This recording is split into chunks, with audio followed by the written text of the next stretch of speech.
Hello everyone, সুপ্রভাত সবাইকে। আজকের এই ব্লগটা শুরু করছি শনিবার সকালে।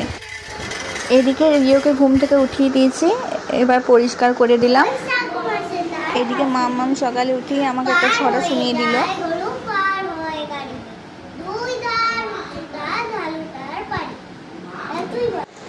আজকে ব্রেকফাস্টে আমাদের রুটি হয়েছে, রিওকে দুধ রুটি খাইয়ে দিলাম। তারপর শুরু হয়ে গেল ওদের লাঠি নিয়ে যুদ্ধ।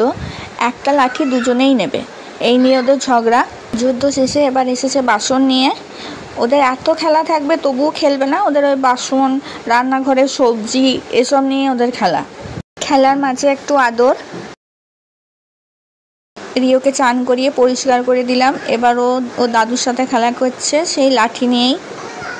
আমিও চান করে পরিষ্কার হয়ে নিলাম। এখন ঘড়িতে 9টা বাজে। এরপর ঠাকুরের পুজো করে নিলাম। পুজো শেষে আমিও ব্রেকফাস্ট করে নিলাম। এদিকে আমাদের কাতলা মাছ নিয়েছে, মাছ কাটা চলছে আর বিড়ালগুলো খেলা করছে।